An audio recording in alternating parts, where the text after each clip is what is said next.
the African media we want, fit for purpose in the 21st century.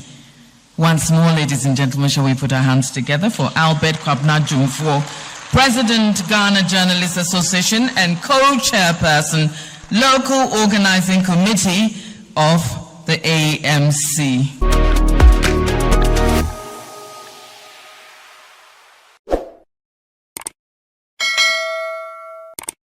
I think the MCD made a very big mistake by not acknowledging the fact that this AMC is being hosted also by the Ghana Journalists Association in partnership with the government of Ghana.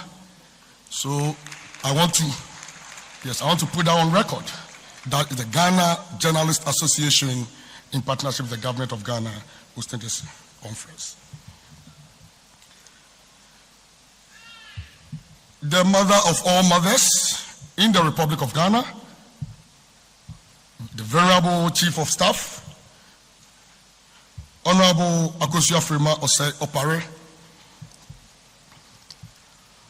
Honorable Fatimatu Abubakar, Minister of Information of the Republic of Ghana designate,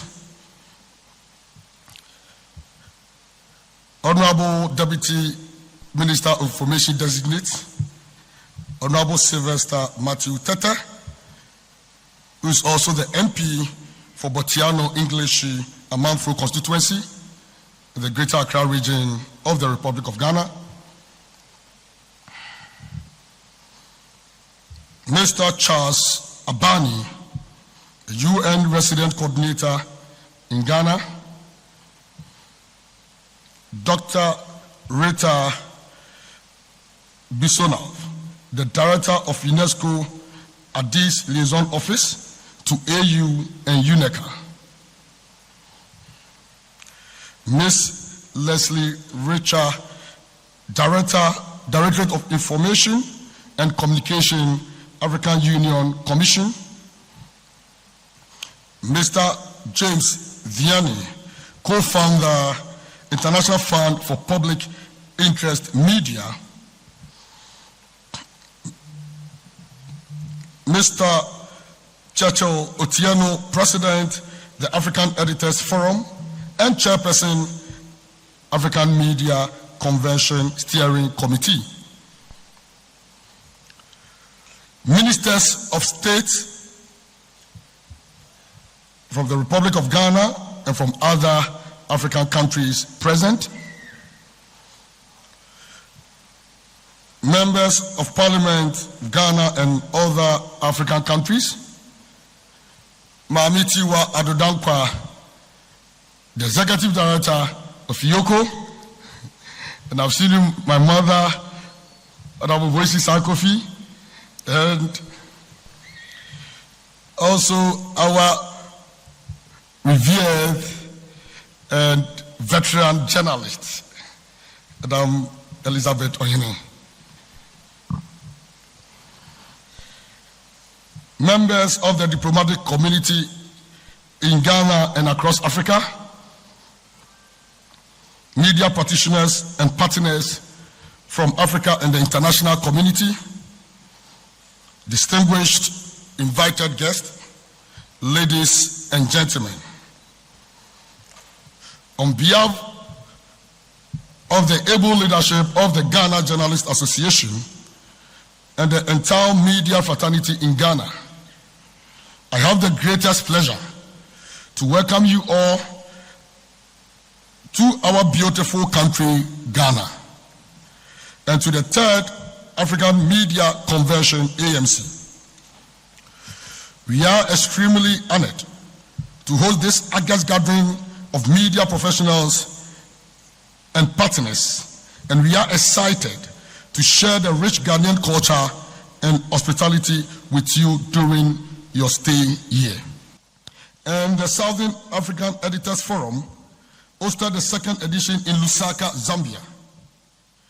This historical feat, coupled with the celebration of the 75th anniversary of the GJA this year, gives us immeasurable pride and overflowing joy. The theme for the GJ's 75th anniversary is 75 years of excellence in journalism, honoring the past, embracing the present, and shaping the future. We believe the anniversary theme aligns with the focus of this convention in respect of shaping the future of journalism and the media in Africa. The GJ is eternally grateful to the President of the Republic of Ghana, His Excellency Nana Addo Dankwa Akufo-Addo, for giving us enormous financial, logistical, diplomatic, protocol, and personal support for the organization of this convention.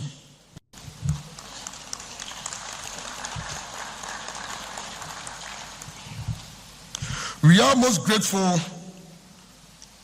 and I hope that with the Chief of Staff present, you convey our message of gratitude to His Excellency. Also, we want to thank our partners and other sponsors for their contributions towards the organization of this event. In that respect, I wish to particularly mention the Ministry of Information of the Republic of Ghana, represented by the dynamic Minister, Honorable Fatimatu Abubakar, UNESCO Ghana, African Union, and IFPIM, International Fund for Public Interest Media.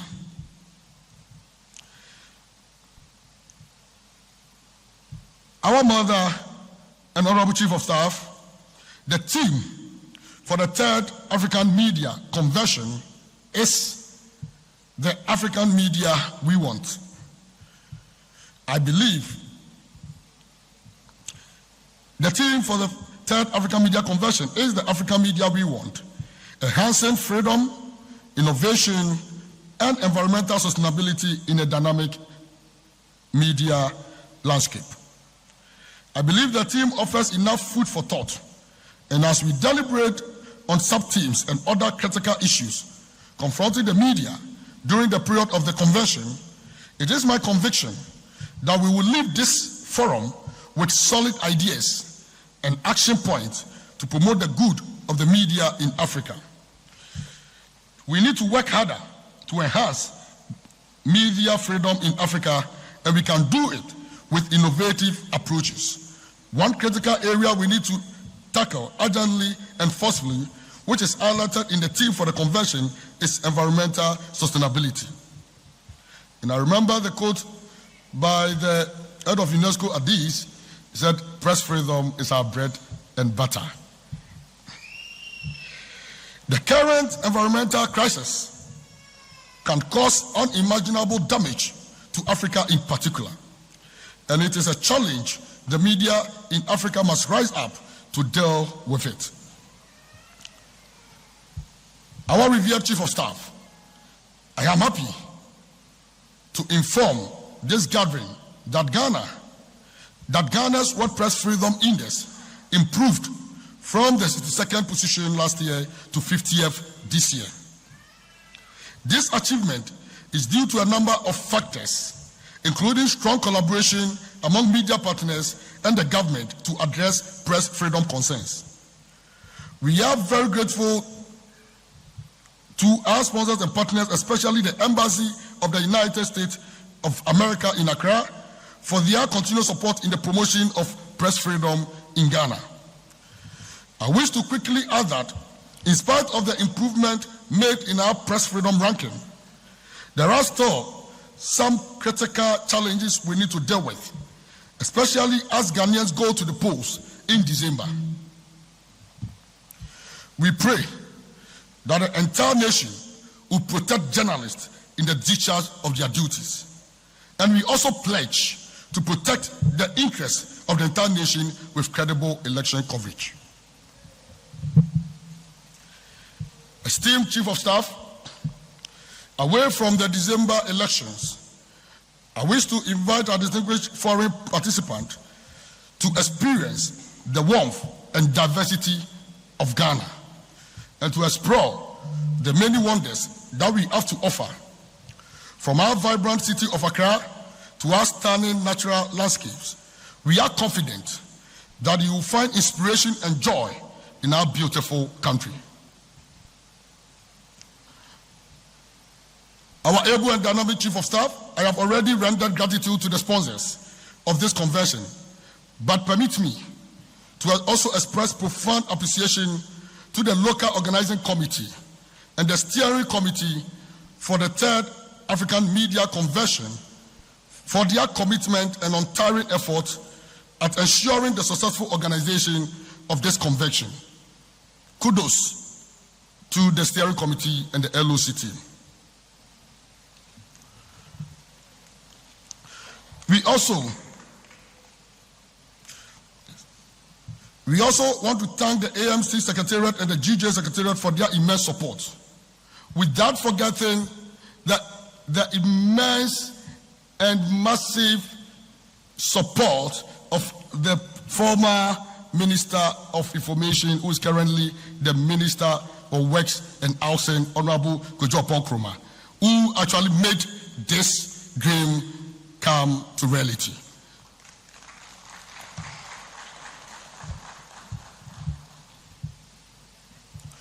The Honorable Chief of Staff, on that note of gratitude, I wish all the participants fruitful deliberation at the Third African Media Convention. Thank you all for your kind attention.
what it is that's happening in your country, and perhaps tell us one key thing that is new, that you probably think we've not heard of, that you are working on. We'll start with you, Honorable Sir.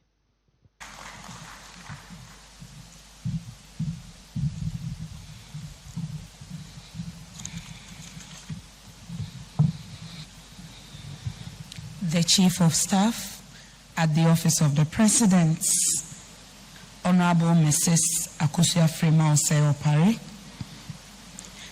the Director at UNESCO Addis Ababa Liaison Office for the African Union and UNECA, Dr. Rita Bissino, the Director for Information and Communication at the AU Commission, Ms. Leslie Richer, Chair of the Steering Committee for the Africa Media Convention, Churchill Otieno, President of the Ghana Journalists Association and co-chair of the Local Organizing Committee for the 3rd AMC, Albert Jumfo, co-founder of the International Fund for Public Interest Media, FPIM, James Dean, Regional Director for the Fund for Africa and Middle East, my brother Mahmoud, Honorable Ministers for Information, Media, Communication and Technology for various African countries here in presence, former Information Ministers present, Honorable Ministers Designate for Local Governments, Sanitation and Water Resources, and the Greater Accra Regional Coordinating Council for the Republic of Ghana,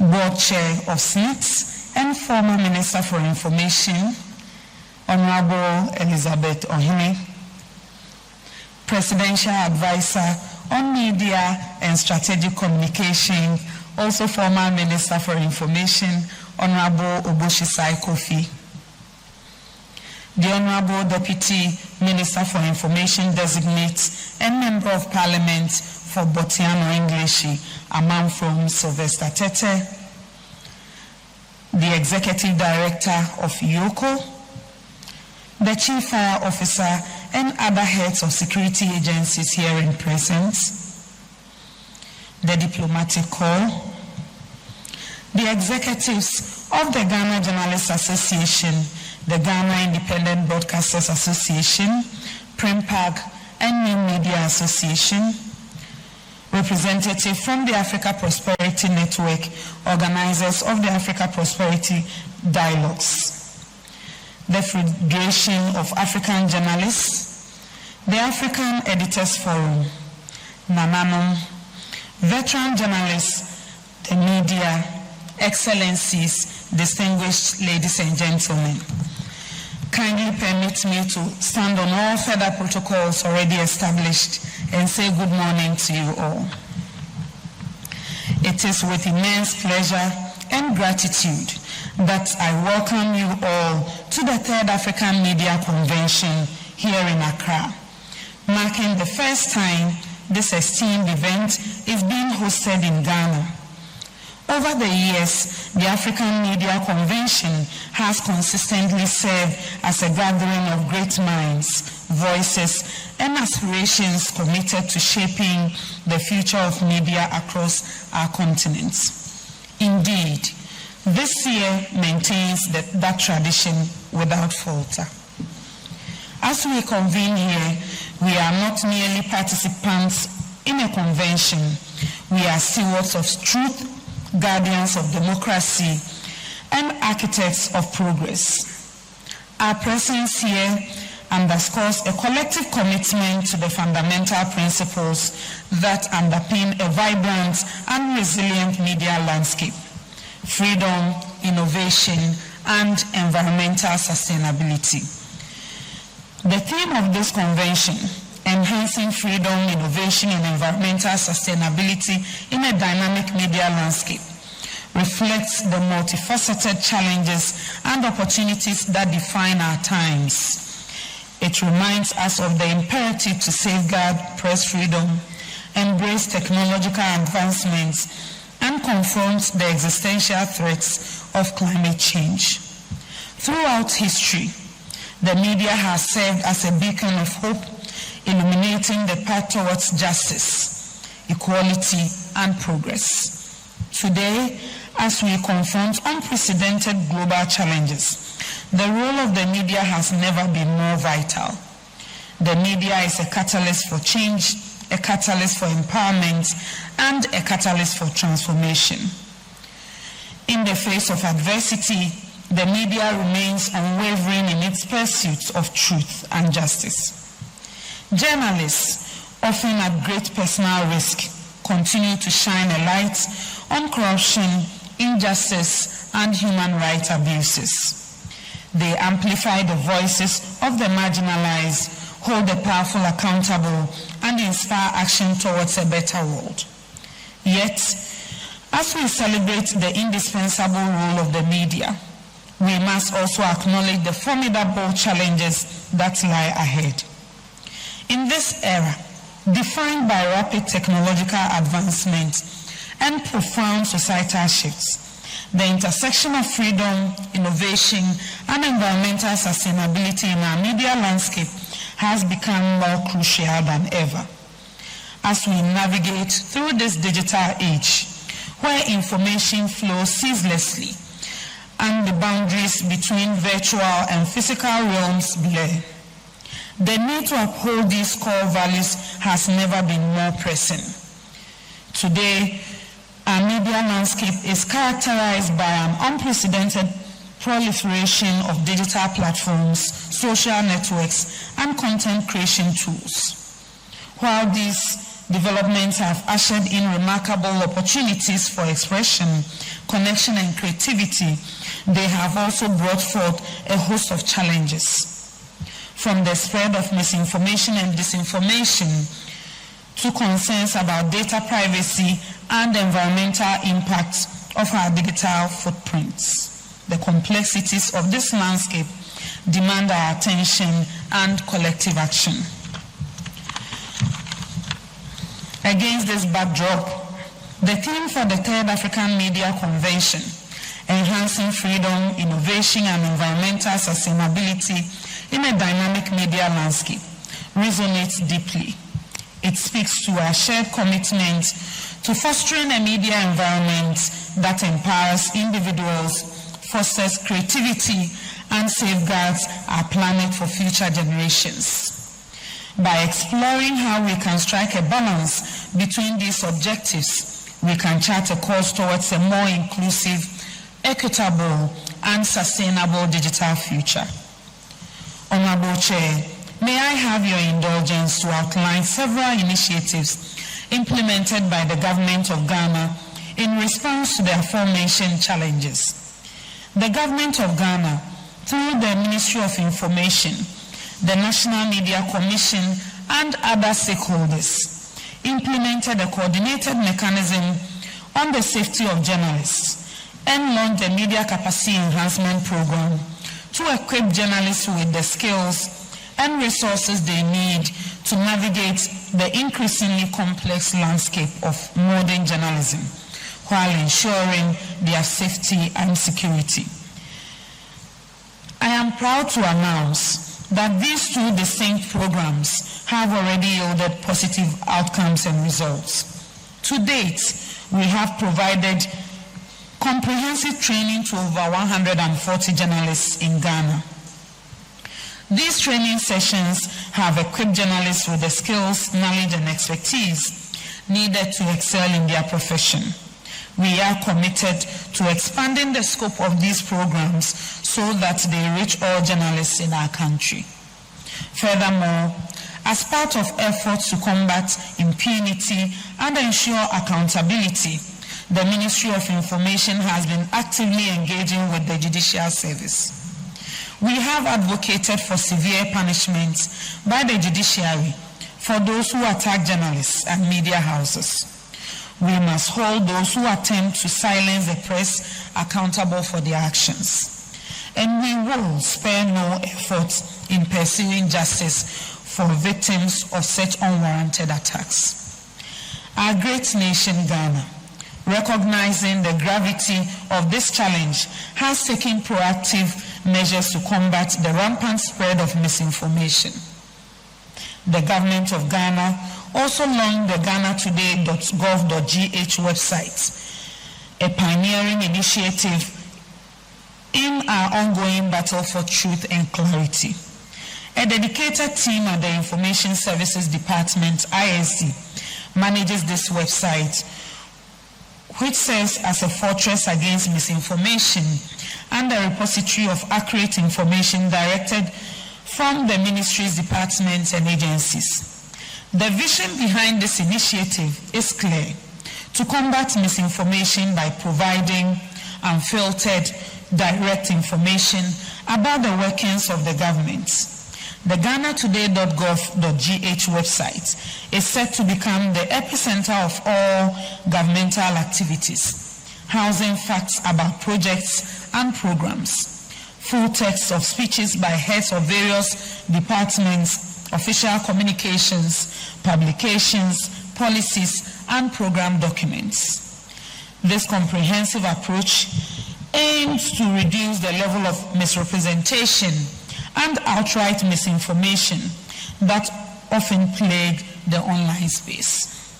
Ladies and gentlemen, beyond the creation of the GhanaToday.gov.gh website, the government also recognizes the importance of equipping citizens with skills to navigate the complex digital information landscape. To this end, the government of Ghana, through the Ministry of Information, implemented media literacy programs to educate the public on critical thinking, source evaluation, and verification. These initiatives aim to empower individuals to discern reliable information from falsehoods. To achieve this aim, social media influencers with a wide-reaching impact on various platforms play a crucial role in amplifying the importance of media literacy. By leveraging their influence, we aim to reach a broader audience, instilling various values of critical thinking and source verification in the hearts and minds of citizens. However, we do not fight the battle against misinformation in isolation. The government has taken the lead in bringing together stakeholders in Ghana's media landscape to draft a national action plan, a blueprint for combating misinformation and disinformation at its roots. The National Action Plan outlines strategic objectives, including enhancing media literacy among citizens, strengthening fact-checking mechanisms, introducing a structured reporting system for false information, promoting ethical journalism, reviewing existing legislation, and collaborating with technology platforms. The ministry recognized the importance of collaboration by organizing a national conference on disinformation and misinformation, where they rigorously examined and validated the National Action Plan. Before the development of the National Action Plan to combat misinformation and disinformation in Ghana, the government had already taken decisive steps. For instance, legal provisions under Section 76 of the Electronic Communications Act 2008, Act 775, and Section 185 and 208 of the Criminal Offences Act 1960, Act 29, were established to sanction those knowingly spreading false information. These legal measures underscore the gravity with which our government views dissemination of misinformation. The enhancement of the Right to Information Act 2019, Act 989, is another pivotal step in addressing misinformation in Ghana by providing citizens with access to trustworthy information. This legislation has the potential to significantly diminish the spread of inaccurate content. The Act champions transparency, accountability, citizens' empowerment, and fact-checking. fostering a society that is better informed and resilient against the perils of misinformation. Moreover, the Information Services Department plays a pivotal role in public education on government policies and programs. Through various channels, ISD disseminates accurate and comprehensive information about the initiatives undertaken by different ministries, departments, and agencies. This proactive approach ensures that the public is well informed, fostering a sense of transparency and accountability in government operations. As we embark on this journey together, ladies and gentlemen, let us be guided by a shared vision of a media landscape that is free, inclusive, and sustainable. Let us harness the power of innovation to amplify diverse voices, break divides, and foster understanding. Let us also recognize our responsibility to protect and preserve our planet for future generations. In the days ahead, let us engage in open, honest, and constructive dialogues, sharing insights, experiences, and best practices. Let us forge new partnerships, cultivate innovative solutions, and chart a course towards a brighter future for media in Africa and beyond. In closing, I extend my deepest gratitude to the President of the Republic, His Excellency Nana Addo Dankwa Akufo-Addo, the Vice President of the Republic, His Excellency Dr. Mahmoud Bawumia, the Chief of Staff, Honorable Mrs. Akosua Fremause Opari, and every one of you for your unwavering commitment to the principles of freedom, innovation, and environmental sustainability. Together, let us rise to the challenges of our time and seize the opportunities that lie ahead. Together, let us write a new chapter in the story of African media, a chapter defined by courage, creativity, and collaboration. I thank you so much for your attention.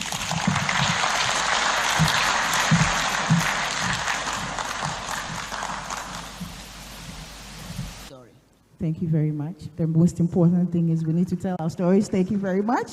Mr. Daniel Kalanaki from Eastern African Editors Societies. We need to tell our own stories. Help us. How do we collaborate? How do we coordinate in telling the stories practically? How do we do that? Because that's a very big challenge for us here in Africa. Thank you very much. Thank you very much. I have a slightly contrarian view, and the danger with some of these things is that it's the priests speaking to the choir. I think we're at the point where we need to redefine what the African story is. And if you'd ask me the question about the biggest challenge we have, I think it's that we are neither loved by the audiences enough, nor feared by those in power. I think if you ask what is the African story, you can't find that in African media. The African story, I think, that we have been telling ourselves is an African story that is detached from the reality of the audiences. I come from a country that is the biggest producer of coffee in Africa, the biggest export of coffee in Africa. We just had coffee in Ghana that has been imported from Dublin and the United Kingdom. The biggest problem in Africa is that the African story is actually, Africa is not trading with itself.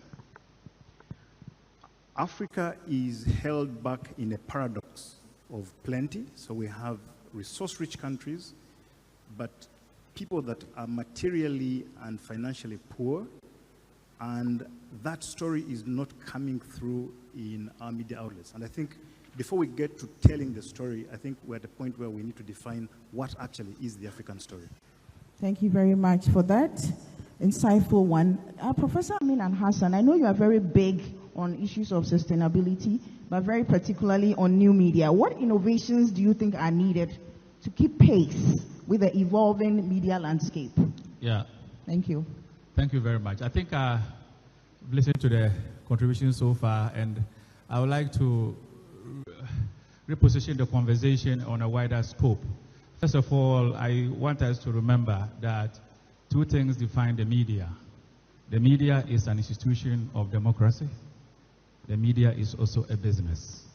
And when we understand it from this angle, we begin to, even in an era of media liberalization and all the plenty media, all across Africa, something that is very clear is that even when we have the opportunity to tell our stories, we rather rely on Western media productions to tell the story. So it's very simple. Content production is very expensive. And if we don't have the model to finance content production, we will have the channels of communication to be filled by the Chinese, the British, the Germans, and then we will still have the African media, which is European and Chinese and all over. Today, RT from Russia, CMG from China, the BBC, the VOA are all going around African countries, signing agreements to repeat their content. The reason why we are signing up, and I'm running one of such media organizations, and I have signed up. The reason why I have signed up is that I don't have the money to produce the content to fill the airtime. So once we understand that, even as an institution of democracy, media is a business. And when you have a business, our lawmakers must be ready to appreciate the fact that when the economic foundations of media organizations are being disseminated by changes in technology, it becomes a national issue that we need to have in every African country a conversation about how to fund and secure the sustainability of local media.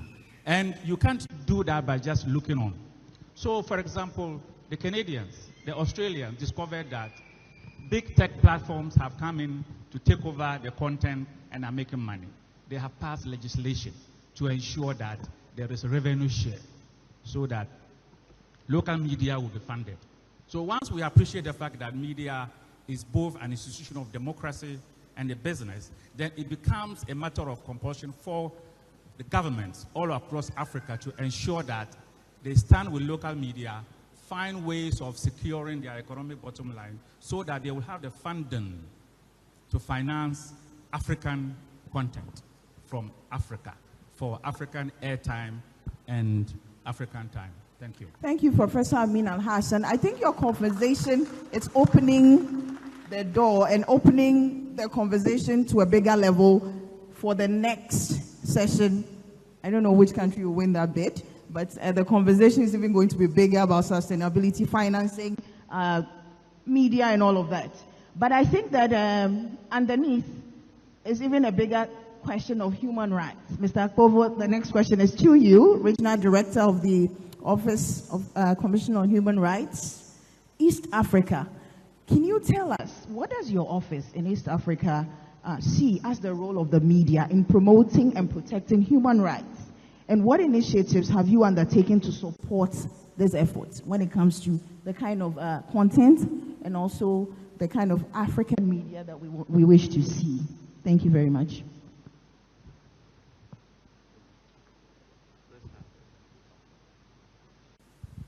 Hello. Okay. No, thank you, Madam Moderator. I'm not sure I want to answer your question. I just wanted to go by the flow of the conversation so far because they have been very interesting thoughts that have been put on the table.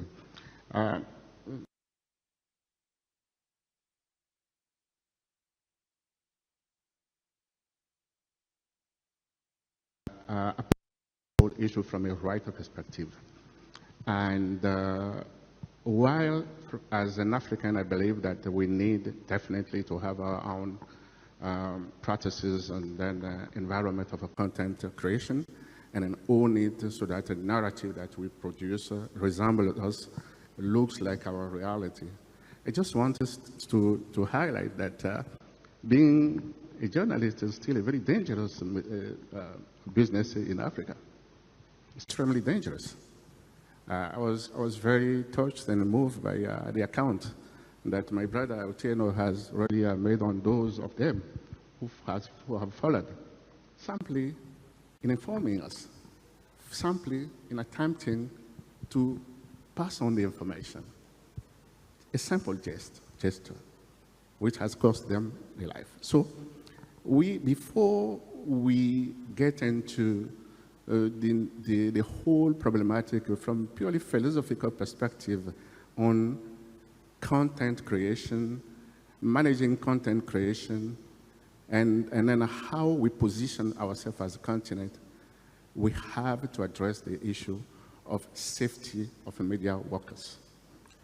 Because if we do not have the environment really plausible and an environment much safe for them to function, whatever we do, we will not have the narrative that we wanted to put in it. In that regard, I think my office is very much supporting states to take their primary responsibility to protect their own people, including journalists who are out there to inform us, to pass on information, and to materialize the whole issue of freedom of the media through the freedom of expression. I was very pleased to hear that the Chief of Staff today saying one of the main key achievements of the Ghanaian government is to repeal all the libel laws that are there, out there, tightening the capacities and the possibility for journalists to do their job. We encourage all states, and I think the same things happening in Ethiopia as well, where the new administration has really embarked in a very major overhaul of such kind of law, and to make it a little bit better for journalists to protect themselves and to work in a safe environment. But we still have a long way to go, a very, very long way to go, because, as I say, it's still dangerous to be a journalist, a media worker in Africa. And this is a food for thought. We will have plenty of other opportunity to talk about financing media industry, the role of a private sector in terms of media versus the role of a responsible role of a state in shaping the norm-setting processes, and then how we invest in people to have the freedom we want, and then exercise this freedom to develop a tool for human development in our continent. So I'll stop there for now. Thank you very much, Mr. Akobo. I think that your issue, thank you. Your issue has raised actually the issue about inclusivity, which has been one of the issues that has come up here for discussion. When people feel that their voices are not being part of the discussion, those are when the issues happen. You talked about safety, the safety of the people, and as well as the environment in which these journalists and media people work. If you share with us, Mr. Suungwala from South Africa, we're talking about issues of inclusion, particularly South Africa has some history. If you can share with us, how can media and duty bearers and right bearers ensure that the marginalized, the underrepresented voices are included in collaborative efforts and have their rights respected and protected? I guess you are saving the best for last. I think the issue of media diversity is quite an important one, particularly for us within the African context, because when we talk about these issues of AI and the threats to journalism and the media, issues of sustainability, what we are not talking about is the fact that in looking at those digital distribution mechanisms, the reality is that our languages are still marginalized because these platforms are actually, they mirror the biases of their developers. So I think that there is work to be done within the African context, and I think yesterday it was the professor from the UJ who was talking about African solutions to AI. I think there is space for that, because in as much as we are facing the issues that are global, we still have our own constituencies and our own people to respond to. Those are the people who need to understand the news in their language. As a point of departure, as the South African National Editors Forum, we argue that news is not just a public good, but it's a human rights issue. Communities have a right to access news in their languages, and also news that will help them make decisions about their futures and also about their lives. So in talking about marginalized communities, and most editors will agree with me, that the more we are facing challenges around dropping revenues because of the outdated advertising model. Bureaus that used to be in far-flung areas are closing down, which means that there is a multitude of people who are left out there without a credible voice. I heard the minister and the chief of staff, they were talking actually here about the issues of climate change. And I think most people speak about climate change as though it's some highbrow topic which most people don't understand. Well, climate change is actually a threat to food security in those localities. It is those people who are affected by the floods, who are affected by crops that are damaged by extreme weather. So the need for localized and strong media in rural and far-flung areas and media that speaks in the languages that the people understand cannot be overemphasized. So I believe that journalism, the reason why we're here fundamentally is not to save media, to save media houses from extinction. The business model is outdated, but journalism has to be saved for the sake of society.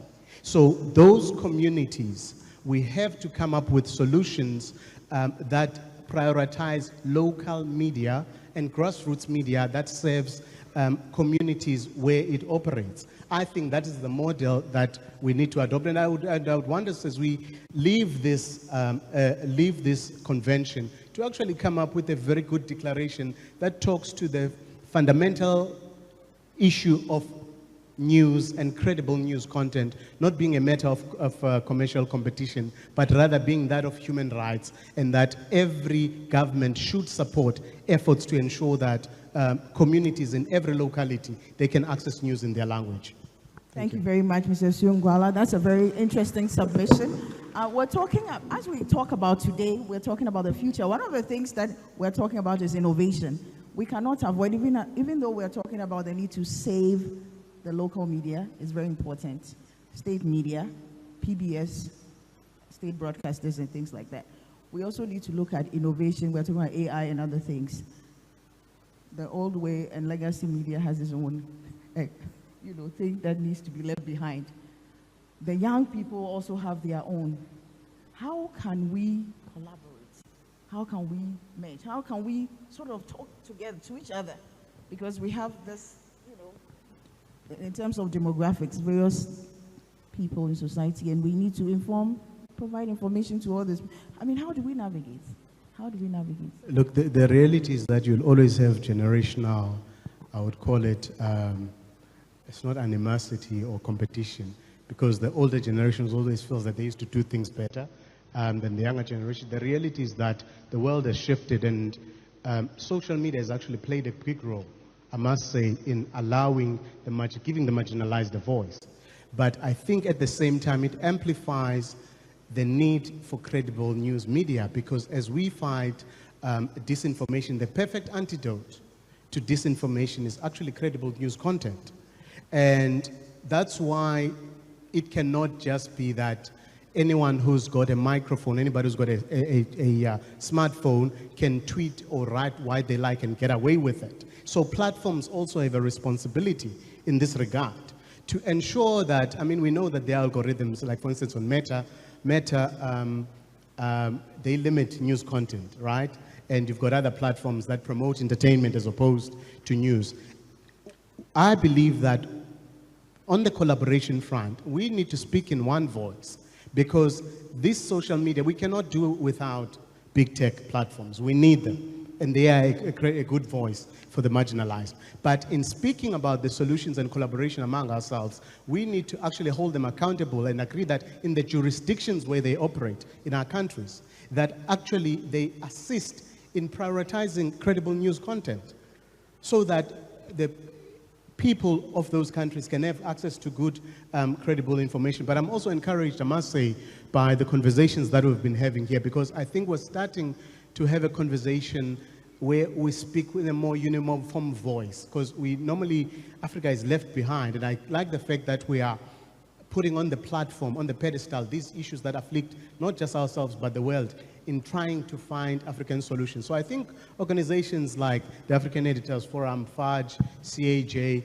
we actually need to work closer together than we have before to make sure that whatever parcel or basket of solutions that we come up with, in as much as we're responding to a global issue, we have to find a localized African angle to it. And I think that with this convention, we can be able to take those conversations forward and make sure that we work closer together in finding a lasting African solution to our problems. Thank you very much, Mr. Ngwala. Definitely we need to find African solutions to Africa's problems. Madam Elizabeth Ohene, we're rounding up here. This probably will be your last question. Looking ahead, what are some of, in your view, potential future directions or areas of focus in enhancing collaboration and coordination among media duty bearers and then right bearers, in your view? I suppose we could start with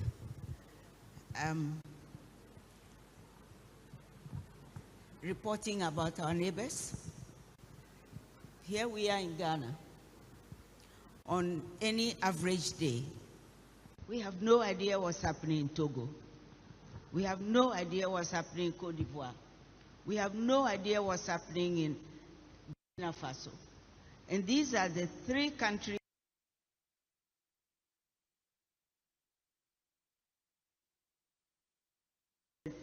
radio stations or TV or newspapers or whatever in Ghana. They don't report anything about anything. They don't have any correspondence there. Nobody. We don't.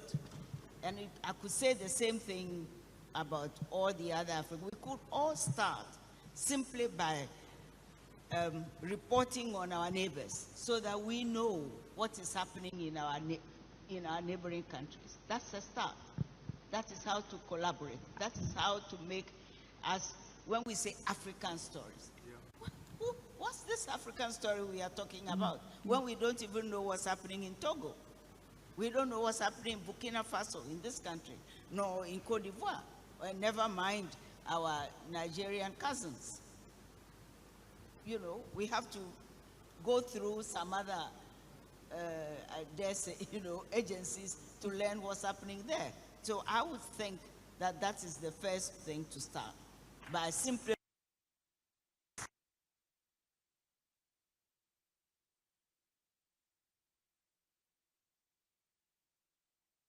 Madam, are you, if you're not done, you can still continue. Thank you very much. Professor? I want to pick up from where my senior just left in terms of reporting on our neighbors. And I'll tell you why the big media organization like the BBC can afford to throw out correspondence across the world. I said earlier that content is expensive. It is. But at least at the minimum, every national public service broadcaster should be able to deploy reporters within Africa, within the immediate borders, to report for the national audience. Now, the reason why all across Africa this story is not so is because all Africa, all public service media organizations have crises when it comes to funding. There is no any sustainable mechanism to fund their operations. And if we in Ghana were at the minimum to allow the national broadcaster have the ability to deploy reporters, even within the few countries surrounding the country, to tell us about our neighbors, at least that would have been the start in telling the African story. But I am telling you today, the whole of Ghana, all stories about Togo, Burkina Faso, and Ivory Coast will come through the BBC or the Chinese media or the VOA. And that is the story. So if we want to talk about our own story, the media we want, it is the media we have to fund.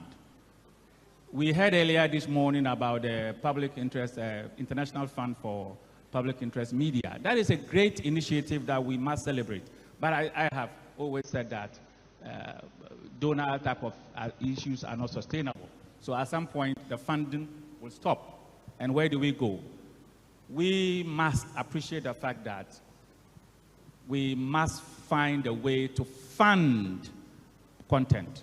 And that process cannot be left to only assistance from a fund, which I must celebrate the International Fund is a wonderful initiative, and we must applaud them. But I am saying that it is not a sustainable way of sustaining media consumption, which is primarily a cultural experience. And let us remember, your cultural experience, you should fund it. Thank you. Thank you very much. Madam Elizabeth, you had something to say. Go ahead. Shall I say something? Seeing as I worked for the BBC for 14 years, I must plead whatever it is that one pleads in these circumstances. But I just don't think that we have to have the kind of money that CNN or VOA or whatever has to be able to do these things. I don't think we need that kind of money. Where does the BBC get its story from in Togo? They don't send a BBC correspondent there. They have a local, the person who is reporting on a newspaper in Togo is the person who sends stories to the BBC. Why can't a radio station in Accra or Kumasi have a deal with a radio station in Burkina Faso, so that whatever they are saying on their 6 a.m. news, they exchange it with us here, so that we don't have to have the structure that the BBC has or CNN has before we are able to collaborate with our neighbors. Yes, it would be good if we had some more money, so we could do things the way, but we don't. So we can do it the way that will accommodate our circumstances. Thank you very much. Thank you very much.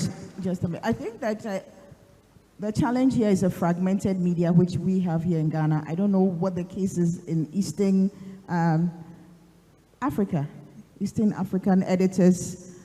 David Kalanaki, can you share with us what the issue is? How do you collaborate? Because it looks like that is the issue. Fragmented, we are working in silos, yet we need to be working together in order to get the collaboration and coordination that we need to be able to get the results. No, this is for, not Mr. Akpovo, this is for Kalanaki. Eastern Africa Editors Society. What is the situation?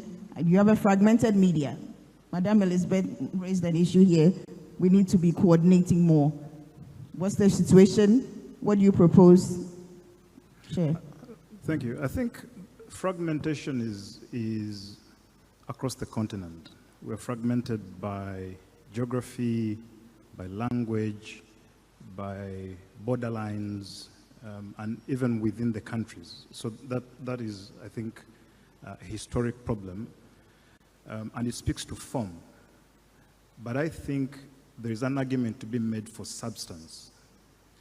Why do we need to collaborate, right? Because we shouldn't collaborate as an end in itself.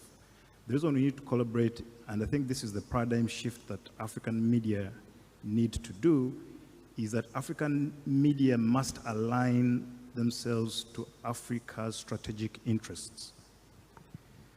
The conversation about funding and why it's expensive and why we don't have the money goes to the question, why is Africa poor, right? So we should be, why do we have 20% of the world's population and 3% of its GDP? Our media must align itself to the strategic, historic mission that we now face of pulling ourselves out of the embrace of charity, give Africa its rightful place in the world, and be able to tell a story that is actually positive and optimistic. So I think understanding the big why we need to collaborate will then make it easier to do the how we collaborate, whether it's in regional media entities, whether it's using platforms such as this to have a continental-wide conversation. I think if we're not sure about why we need to collaborate, then we will not kind of build the momentum that we need to push ourselves towards where we need to be. Clearly, there's a question of what is Africa's strategic, what's interest. So there are more questions, even as we have the discussions, but I'm sure that will be for another day. But quickly and finally, if you would, please, Mr. Akpobo, what will be your, let me say, prescription? What would you be your prescription to the question of the Africa we want? Given the question of human rights, given the question of funding, given the question of the kind of media we want to see in terms of collaboration and coordination. Finally. Thank you. Hello. Okay. Let me put it this way. I think 33 or 35 years ago, I was a young journalist working for all African news agencies and then Reuters, covering the secession war between Ethiopia and Eritrea. And I was, by the way, one of the very, if not the only one, black reporters deployed in the field for Reuters, collecting information to produce a content that Reuters will share with all the new newsroom across the world, not from my perspective, but from the editorial line that has been defined by Reuters' perspective. I felt, of course, in duty, but I felt also then, 33 or 35, I think Selam will tell me exactly which year is this now. I felt a little bit awful that I was the only one on this ugly war happening on the continent, but reflecting or creating or producing, giving opportunity for a content creation that is not what I would want it to be. When I look back, 35 years ago, back 35 years back, and I look at what is happening, and I want to take the example of Togo. It hasn't changed. It hasn't changed. It is still the same. That, yes, we have a much more vibrant environment where we got the strategic opportunity to create content or to influence a content creation nowadays. But we are still held up by our capacity to walk the walk, I would say definitely that we need to very much reinvent the Africa strategy for content production. That would certainly help us to ensure that the state takes their primary responsibility in terms of media structure. And this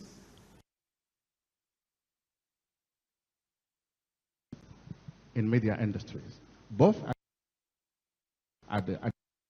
that's critical. It's not about the amount of money that is put in there. It's the willingness, the political willingness to create opportunity to finance content creation through the respectable, vibrant, and then responsible media industry that are in the country. Second, it is about literacy. It's about the training. It's about the capacity building of those who are in the industry, whether it is in at the private level or at the public level. And then, of course, all these have to be framed in the context of a much more progressive environment that guarantee norm setting that help our people to be able to produce content that, to use your word, resembles us, able to tell our stories the way we want it, to position ourselves in the global platform and arena the way we want it, but really as a continent who has finally have to reinvent its own understanding of how information and management of information should be a tool for development. Thank you very much, Mr. Akpobo. A round of applause for the panel. Thank you very much, Mr. Akpobo, Mr. Kolanaki, Professor Amin Hassan, Madame Elizabeth Ohene, and Mr. Sue Ngwala. It's been a very insightful one. The future of African media is digital, even as we need to build capacity and invest in the media. Let us embrace innovation and tell our stories to the world. Africa is a rich canvas of untold stories. We have been told, in the face of increasing threats to media freedom, surveillance, and censorship, collaboration and coordination are critical and crucial to resist and overcome challenges of attacks, disinformation and misinformation, and excessive censorship from the political class. By working together, African media can create a very powerful and united force that promotes and protects the rights of all citizens and contributes to the continent's democratic and economic development. We hope you have enjoyed this conversation. Together we can and we will create the Africa we want by enhancing freedom, innovation, environmental sustainability in a dynamic media landscape. You and I have the power to change the African narrative. Thank you all very much.